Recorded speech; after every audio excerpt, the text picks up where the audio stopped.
Hey guys, welcome back to 14s because we're 14s, 14, and this podcast is 14. Today our topic is stereotypes and cancel culture. We're going to be digging into those two topics and really getting the good stuff. I'm Gloria. I'm Isabella. I'm Lauren. I'm Haley. And we are 14s. Woohoo! All right. So our first topic is stereotypes.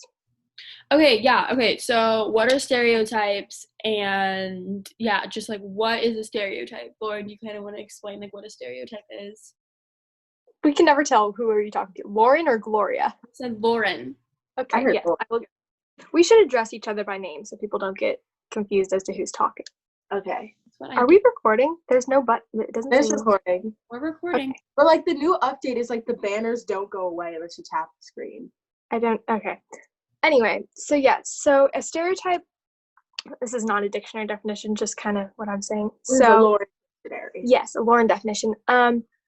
Is something where you see something that might not be the full picture and make an unfair assessment or judgment or assumption about that person based on what little information you know or what you see, or jumping to conclusions about somebody. Mm-hmm. Okay. Someone needs to talk about like the different types of stereotypes, because I think that there's a lot of types of stereotypes. Did you say someone or you are going to? Someone. Okay. So there's like racial stereotypes. Ben knew those. And so like just by looking at a person, when you know their race, you like assume certain things about them like without even getting to know the person. And then there's like the clubs or activities you're into, like the like jock stereotype, like theater kid stereotype, the cheerleader stereotype, like all of those. I'm trying to think of like others. And then like I guess like in media, like if you're like a YouTuber, like a beauty YouTuber, you have certain stereotypes about you. If you're like unproblematic like news YouTubers, you're just like not important in this section. And so just like when they know one thing about you, they're like, oh, this is what you are. Yeah. And I mean, like, there's also, like, stereotypes are obviously, like, made for a reason, because at one point in time they were true. And I don't know where all stereotypes come from, but I think that, like, breaking down stereotypes is... Well, I think some of them are statistically correct. Yes. But I think that they also need to understand, like, not everyone that falls into a specific group of people is going to act the same, because that's silly. Okay, we go to school, or we are not in school currently, but we went to school at some point in our lives. Stereotypes portrayed through school. Do you think that there were any stereotypes between like the advanced kids and the non-advanced kids, or the, I think we're guilty of this too.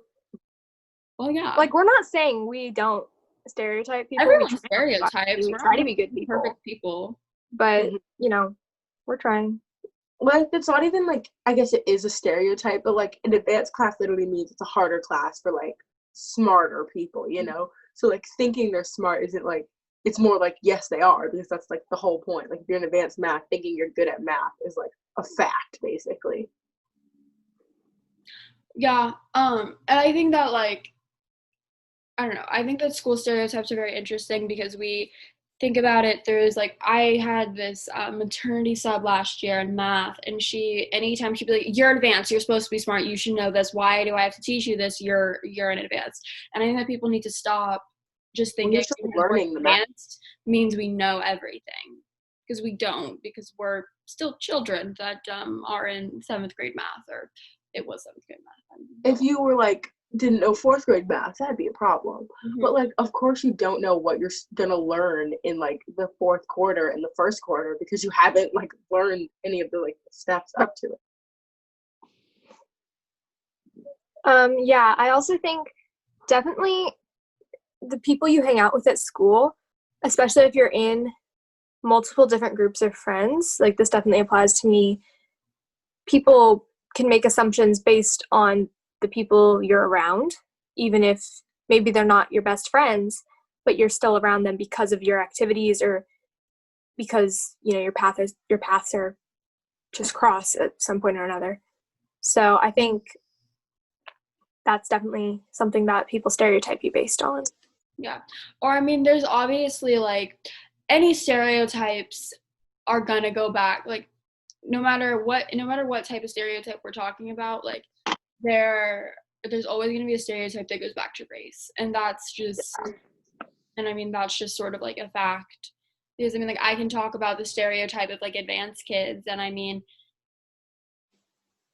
I don't know if I want to go there, but like there's a bunch of statistics that like, you know, people, you know, kids of color don't get into high advanced math classes. So is that a stereotype, or is it it's very confusing based on what's a stereotype and what's factual or not. That's my reasoning to why I haven't been advanced till 7th grade. I mean 8th grade. Yeah. Okay, are we just not feeling like talking today? We like cannot hold a conversation for I know. Sorry, we're all kind of, this is earlier in the morning than we usually film. So we're all sorry. I'm Haley, are you still here? So I know one stereotype that's affected me is like I usually like to wear the color black. You know, I wear a lot of black, like black on black on black on black, and sometimes my hair is really dark with like purple in it. So sometimes a lot of people like call me like emo and, you know, like sad and stuff. But like, I mean, not really, just kind of wearing what I want to wear. And I think that a clothing stereotype, like not just the color black, whether it's a clothing stereotype of it's a shorter dress or it's a longer dress or it's a certain type of shorts or it's a certain type of shirt. I think that clothing stereotypes for women are a lot more difficult than they are for men, because if you're a woman and you're wearing a short dress, then you're going to get attention and you don't want that attention. Theoretically, some of you do. I don't care. Not my business. But here's just like this example of like the clothing stereotypes for me are definitely different than the clothing stereotypes for other people. Or like everyone has a different type of clothing that they like to wear, but all the time it's never like no one can have the perfect dress style because everyone's going to criticize it. No matter if you wear jeans and a t-shirt or a dress or a skirt or pajamas, everyone's going to have something to say about it. And like that's where the stereotype comes in of should I dress this way to fit with this group of people, but you don't have to fit with them and you don't have to try to appease them. Just dress how you want. I'm sure. Yeah.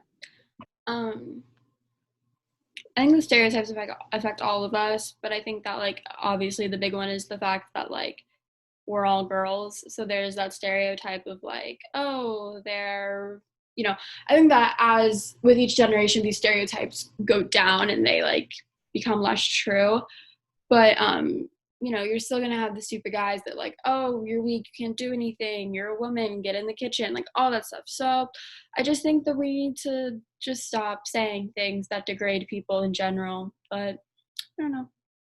So Sorry, go ahead, Clara. For like the people that don't know, so this is the podcast. I am of the African American image. I don't know. Descent. Descent. That's the word. So like you'd think I'd get like stereotyped a lot more, but like I never do like seriously. It's always like annoying, like my friends that are boys.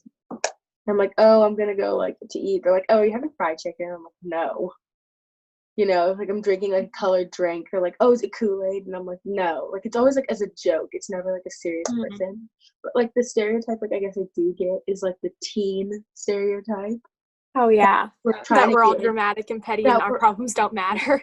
That we're all trying to get into trouble and that our rooms are super messy. Like obviously they can be because we're stressed and overwhelmed and we have a lot of stuff to do.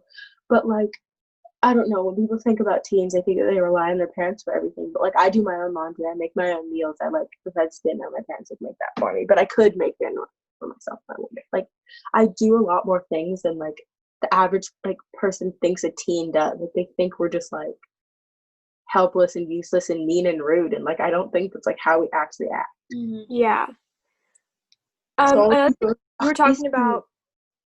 you were talking about in schools, the girl stereotype. So I've grown up, and this has always been interesting to me because, there's a huge stereotype that boys are better at math and STEM fields and stuff, and girls are better at English. And I never, agreed with that. I never thought that was true. And in my 5th grade class, there was only 5 other girls. Or no, there was only 4 other girls. There were 5 total. And there were 25 boys in my math class. And same thing in 6th grade. And then in 7th grade, it was, I don't know the exact numbers, but there were the same ratio. There was not a lot of girls in these classes. And I'm wondering if it's because, that's truly how our brains are wired, or if it's because that's what we're told. So then girls think that they're not as good at math or whatever. Second one. I think it's a mixture of both, because people have run studies, and again, statistically boys should be better at math, but that's not every case. Lauren, if you feel you're better at math and English, I'm not saying you're a boy. You are a girl who's better at math and English. And again, it's just a statistically that's what happens, but there's always people who break the grain.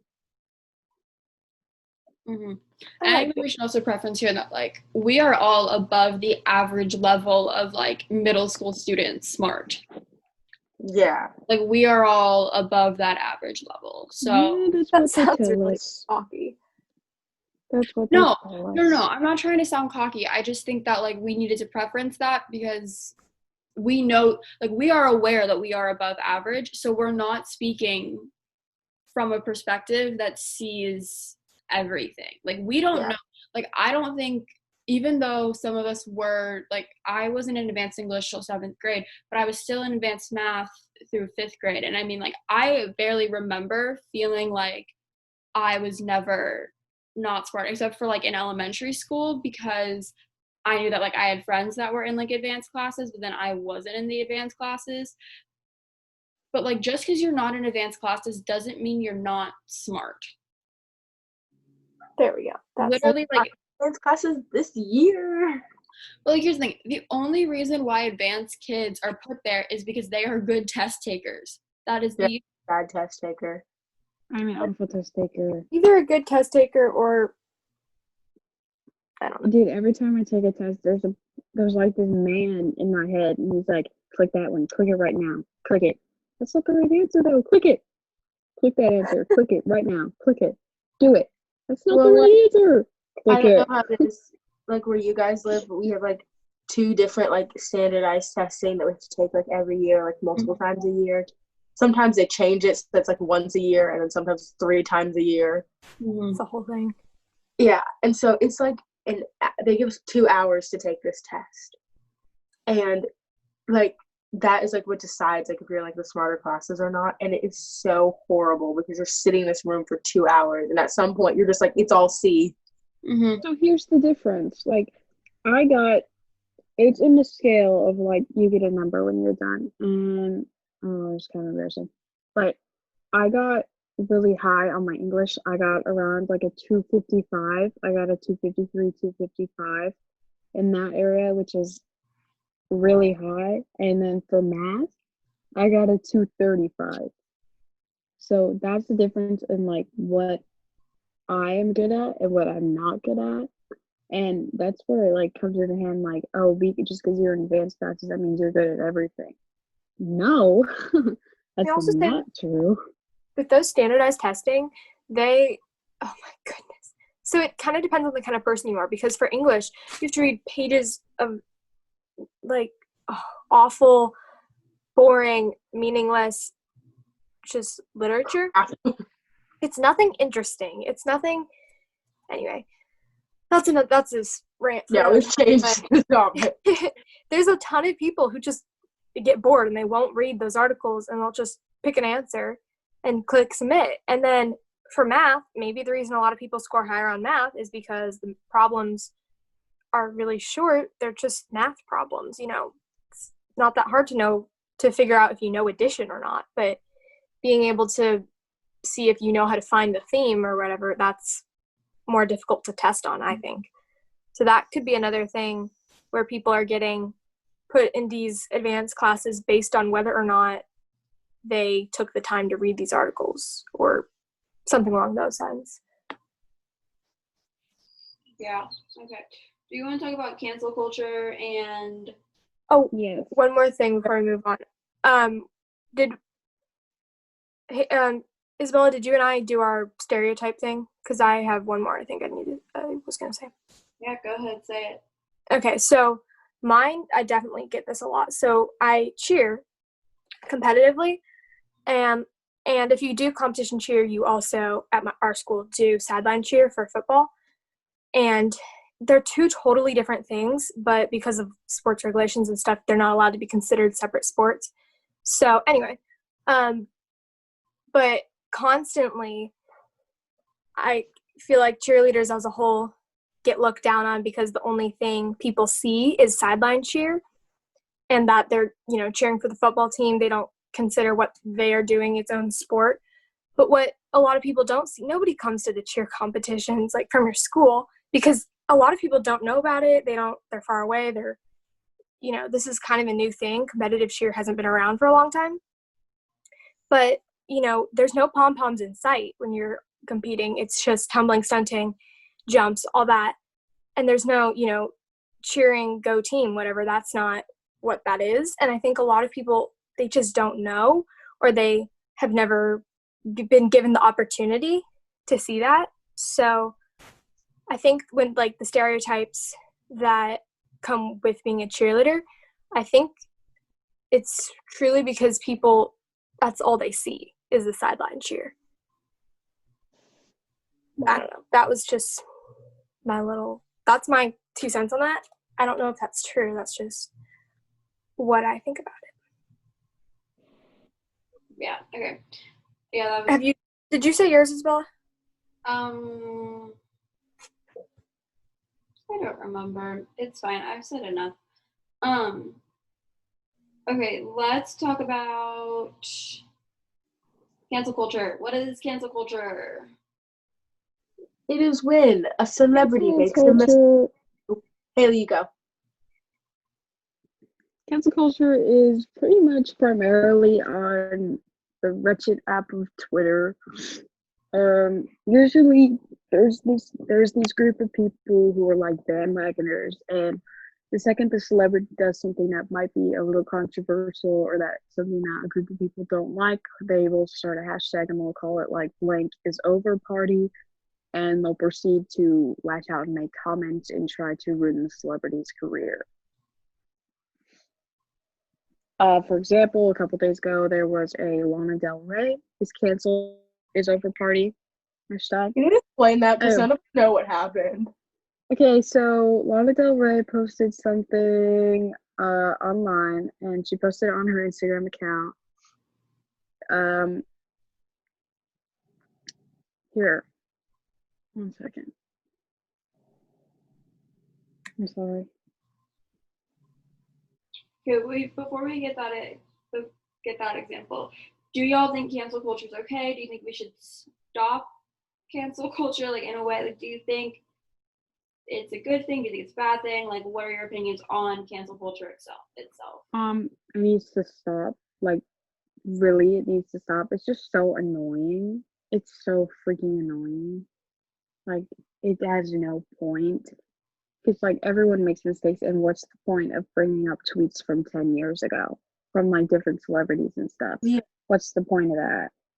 I think if some news comes out, recent news, not something they did in 2014, comes out about a celebrity that you don't agree with, just not secretly, but just talk to your friends or just unfollow them yourself. You don't have to get the whole world on your side. And there's still a thing. Yeah.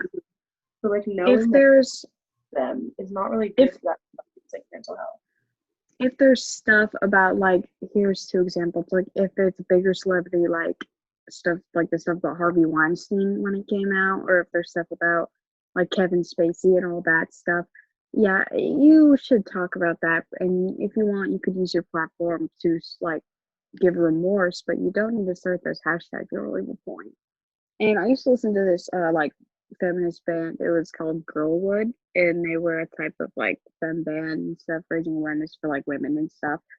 And I found out that one of the lead singers had sexually assaulted a drummer, and I just like thought that was ridiculous. So I like unfollowed, and I talked about it to other people to make sure other people were aware of it, but I didn't use my platform or whatever I was using to harass anyone or do any of that, because I'm sure that's the last thing that the person who, the survivor of the assault, would have people want, because everyone's always like, don't attack this person, but people still do. Yeah. And I think that, like, if we think about it with, like, because a really big common trend is that someone will be going down someone's Twitter feed, they'll find a tweet from before they were even famous, and they'll bring it up, and then it causes the whole thing. I mean, it's like, that's why the Oscars didn't have a host last year, because Kevin Hart said something homophobic on his Twitter long time ago. Someone brought it up. People tried to cancel Kevin Hart. Didn't really work. But I think that before we start canceling humans, I think that we need to allow them the liberty of apologizing and acknowledging that their actions from 10 years ago were wrong, which Kevin Hart did not do. Oh. So he was like, yeah, sorry. You know what, like, the thing he said was, sorry, I'm not. No, I just know that he tweeted something homophobic. I think the F slur may have been in there, but he was basically, but like during his like apology, air quotes around apology, he was like, I'm sorry that you guys found it. He was like, it was never meant for anyone to see it. He wasn't sorry for what he said or his actions. He was sorry that he got caught. Well, like, as human beings, we've all, like, done things that we regret, and since we are unfamous, irrelevant teenagers, it doesn't matter. Like, I can't think of a thing that I said that was racist or anything, because I haven't lived that long, and, like, I didn't know about, like, all that stuff till, like, 5th grade, so, you know. So I don't have anything I'd want to go back and delete, but, like, since we're unfamous, if we do anything, literally, like, no one cares. Oh, but, yeah. like, famous people make mistakes, and I'm like, you forget they're 16. Yeah, because, like, celebrities are humans, and they, you know, but everything they do is put under a microscope. And I don't necessarily think that cancel culture is appropriate, but I also do think that, like, if someone says something deliberately racist recently, and even if it's from their past, and if they do not apologize appropriately for that and realize that what they said is wrong, I think it's okay to stop supporting them, but I don't think we need to start a whole Twitter riot over it. Yeah. Like, I think that it's almost more effective if each individual person would decide for themselves whether they think what that celebrity did was wrong or not. And then if they do think it was wrong, remove themselves, unfollow. But don't start dragging other people into it, because then those people don't get to make the decision for themselves. And then you're just, if the whole world then is against this one celebrity, maybe it's not because each person in that group is actually against what that person did, or they don't feel like they've apologized adequately or whatever it is. Then it's just because it was a bandwagon thing. So I don't think it should become this big thing. I agree that it's, like, more effective for, like, people just to, like, silently go and, like, unfollow this person. Yeah, because that shows that, like, you're truly unhappy with what they're doing. Not that if you find a tweet from 8 years ago and you're kind of, like, fine with it because they haven't, like, made any actions, like, towards that, like, showing that they feel that way in the present day, then you can, like, keep following them if you think that is, like, the best And we're not saying that what people have said that has gotten them canceled or people are talking about now, we're not saying that it's okay. No, we're definitely not saying that. These are just our opinions on should it be this whole big, social. Well, and I mean, I think that the biggest thing that, like, our grade or our age has experienced with cancel culture was probably the James Charles and Tati drama and, like, Jeffree Star from, like, a year ago. And I mean, No. if that wasn't the biggest bandwagon thing I've ever seen, I don't know what was, because, you know, Tati made this video that was like 45 minutes long explaining all of these awful things from her perspective that James had done. And then James made an 8-minute apology video where he was like fake crying, and everyone was like, "Ugh, James Charles is canceled. Let me unfollow him." Everyone unfollowed him, and within a matter of 3 days, Tati had gone up 3 million subscribers and James had gone down 3 million subscribers. So I mean, like, he went from 16 million to 13 million. So like that's quite I mean, like, that's a lot, but in like for them, since it's happened so rapidly. Also, like, here's like a weird way to think about it, but like YouTube and like his followers, it's like how he makes his money, you know? Mm-hmm. And like same with like actors, like not like their followers, but like how well known they are. Because if everyone hates them, you don't want them in your movie, because then people aren't going to see it and you're not going to make money. So let's say I like work a job and I did everything that like James, I don't know what he did, so I can't like say it, but let's say I did everything that James did to Tati to my friend, you know, and then I got fired from my job. Like that would like make sense, you know? And so, like, I kind of think it's, like, also, like, almost, like, the celebrities' fault, because they should have, like, handled their drama on their own. They shouldn't have, like, publicly bashed each other. Right? I don't know who started it, so I can't say. Well, okay, so basically, like, here's the thing with that, is that James basically Tati had felt as though James had used her, right? So that she was like, I'm done, because what happened was at Coachella, James promoted Sugar Bear Hair Care, and Tati has her own brand of like hair vitamins and like hair serums and things. So then decided that it was inappropriate for what she thought was like her like a son basically to promote products that her number one competitor's products, right? So Tati was very upset about it, went straight to her Instagram story, but then realized, okay, that was a mistake, whatever. But then James didn't apologize, felt zero remorse at all. So then she made a 45-minute long video explaining everything, attacking him almost, but also giving very factual evidence about how he had repeatedly manipulated straight boys and all these different things. So then James made an 8-minute video, basically apologizing but fake crying. And then Tati made another video explaining herself. And then James made a 40-minute video with text messages and receipts and all these different things. And then after James made that 40-minute video, everyone was like, oh, okay, well, we'll follow him again. I didn't follow him again because I stopped liking his content a little while ago. And I just think that everything was handled a little less maturely. And then James Charles, and then Jeffree Star got involved at one point. I'm not really sure why he got involved, but like,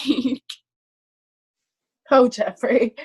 So another example I have is something that's more recent and something that like might hit a little harder than, no offense, but the drama from a year ago about celebrities. This could involve all of us if we really think about it. Lana Del Rey made this post 2 days ago, and it was about a question for the culture. And she said, now that Doja Cat, Ariana Grande, Camila, and Cardi B, Kalani, Nicki Minaj, and Beyonce have number one songs about being sexy, wearing no clothes, cheating, and sleeping around, can I please go back to singing about being embodied, feeling beautiful by being in love, even if the relationship is not perfect, or dancing for money, or whatever I want without being crucified or saying that I'm glamorizing abuse. Oh, she's talking about here about how all these women can post songs about different things that have more of a negative connotation on different people. And I think, like, here's just what I had to say about it. I was talking to a close friend about it. I said you can mash out Atlanta and cancel her for wanting to have her image be different than the one that's being put out about women right now. But then you can still listen to Chris Brown. You can mash out her and cancel her for no reason, but you can still listen to him.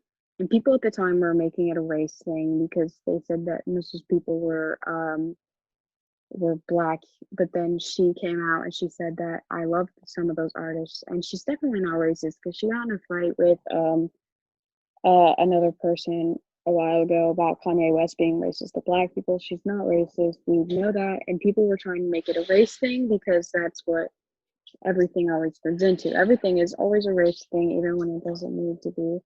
And although this time it's not a race thing, someone on Twitter said that Atlanta canceling people who are singing about their sexuality, cheating on people, sleeping with tons of people, and overtly singing about sexual things is not a sexuality. That should not be grouped into a place of sexuality or any of that. That's not true. And once people sing about these songs, it adds a connotation to the stereotype of women who are just used for objects and stuff. And I don't care what women do. I mean, strip if you want. I don't care. It doesn't bother me. But don't be mad if women are getting upset about the connotation that this music is putting on others. And she just, yeah. And I mean, she could have done it in a less exposing way, but in the end, I think she's right.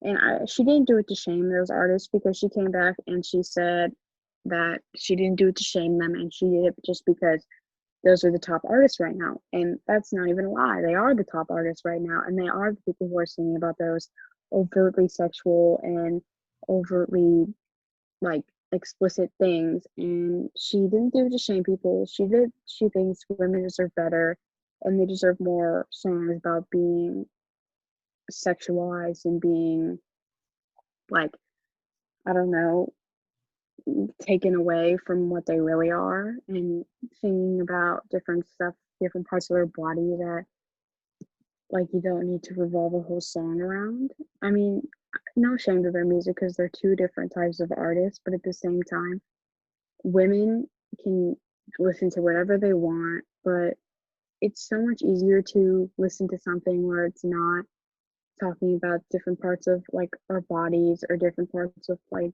us that we don't want to be exposed in so much. Like if we heard that the, I don't know, opposite genders whatever was listening to, maybe it wouldn't be that great. Like I don't know, I just don't really like the fact that the connotation on this, some of the rap music or some of the pop music or some of the any music is that we sleep with a bunch of people, we got back at our exes, I don't even know, we do stuff for money, all of that. That's not really who anyone is, regardless of if you're a girl or a boy. You have more to you than just doing that. And I think that a lot of songs really do that, and they really like show that you are more than whatever your song is or whatever the stereotype is. Mm-hmm. So that's why I think it gets with everybody and not just her. Yeah, and I honestly, like, okay. Actually, I've spoken a lot. Does someone else want to say something? You can go ahead. No, I'm good. I don't know. I think, like, it wasn't really her place to say, like, that they're not, that she's getting hate and they're not, because every single celebrity is getting hate. And just because, like, she doesn't see it doesn't mean it's, like, not happening. And, like, if they are making songs like, about sexual stuff for their bodies, that's clearly, like, what's in. And so, like, it's not really, like, a bad thing to, like, follow trends. And, like, also it's kind of hard to, like, when someone starts to get, like, canceled or, like, hated on, when they do apologize or, like, and they say, like, oh, I didn't do that for that reason, I did it for this reason. It's like, and everyone's like, oh, it's fine, they did it for this reason. It's really easy for you to say something, like, with people a certain judge why things, because you can like make that. She could easily make up that it was, like, not saying it is, but I'm just saying she could make up that it wasn't a race thing, you know? She said in this post, well, this is the first line. She said, in a couple final notes about my controversial post, that it's not controversial at all. She says, but in truth, making it about race says so much more about you guys than it does about me. You want the drama. You don't want to believe that women could be beautiful, strong, and fragile at the same time, loving and inclusive by making personal reparation simply for the joy of doing it. Nothing here in your reaction. Same as 10 years ago when a million think pieces came out about me finding emotional fragility or lying about coming from no money when that was the truth. I'm not a racist. inclusive. I have multiple times been inclusive to everyone, and I would never do that. You know that some of these people are my favorite artists. You've listened to my music before. How dare you simply put that connotation on my name? Yeah, it's kind of like just cancel culture in general is like a tricky thing. Yeah. I think, really quick, I want to say this disclaimer. So, Teenager Therapy is another podcast run by teens. They're really good. You should go listen to them. I've listened to some of their episodes. I love it. I have not listened to their ones on, they have episodes that they've done about cancel culture, James Charles, stereotypes, all that. We have not, none of us have listened to those. Kind of did that, I think I at least did that on purpose so that we're not copying them. We're really not trying. These are our original opinions. If there's overlap, I might listen to their episode later. Sorry. This is really what we think. This is not anybody else. So, quick disclaimer there. Do we want to wrap up and do our advice? Yeah. Or do we have, is there another topic, or are we ready to? Yeah, no, I think we kind of covered everything. I think that, like, the main gist is, like, be nice to people and only unfollow someone if you genuinely think they deserve to be unfollowed. Just want to wrap up stereotypes and cancel culture. But yeah, we can do our advice. I have to think of something. Me too. Go to bed early. Yeah. Yeah, we are all kind of tired. Sorry if this episode's a little solemn, but it's okay. My advice would be, since you can never really, unless you know the person personally, I think no matter who you are, you put on a little bit of a mask in front of the camera. So, or on Twitter or Facebook or Instagram or wherever you're seeing these things. I think everybody is a little bit different online than they would be in person, no matter how authentic they try to be. So I think use your better judgment and know that what you're reading or watching isn't always the full story. So keep an open mind, listen to all the sides, and then make the decision for yourself. Don't just follow what everybody else does. And be nice. I think that a piece of, like, general advice that, like, I think that, like, I need to take sometimes, and that, like, I think that teenagers in general, like, need to take sometimes is, like, it's okay to ask for help, and, like, your problems are real and valid, so just, like, ask for help if you need it, which I think is just, like, an overall good piece of advice for teenagers or anyone. Yeah. And actually do it. Don't just be like, oh, everybody says ask for help. Just actually, and it doesn't have to be a specific person. Just ask somebody for help. Haley and Gloria, you got something? My advice was go to bed early. I'm serious. Because a lot of us aren't getting a lot of sleep. And if you want to be a healthy individual, get some sleep. It's not the most profound advice, but No, I think it's really good advice. That's good. That's probably the best advice you'll get ever. I want to change my advice. I want to change my advice. Oh. My advice is that since we're in quarantine and since, like, everything is off, even if you don't feel hungry, please eat 3 meals a day, because your girl's not always the best at that, and she needs to be. So I'm giving myself advice, but also just, like, don't let quarantine affect your eating schedule too much, because that can, like, be very dangerous. All right, Haley, you want to bring it home right here? Sure. I don't really know. Maybe just, like, whatever you share, like, whatever you want to talk about, whatever you want to think about is, like, your opinions, and they're what you think. And even if you share them with people, or you share them with someone, or you share them with, I don't even care, the internet, and they disagree with you, unless it's something that's, like, awful, you don't have to change the way you feel just because other people disagree with you. Everyone's going to disagree with you, but you don't have to change your opinions on something just because someone doesn't like what you're, like, saying or doesn't agree with you. Unless it's, like, awful. Ow! What was that? The computer notification, I think. My mother is getting text messages on her computer. Sorry for your ears, guys. I think That one hurt. that is it for today. Thank you so much for tuning in. We hope you enjoyed this a little bit, or at least didn't fall asleep, because we almost did. We will see you next week, probably on our 14s podcast. Goodbye. Bye.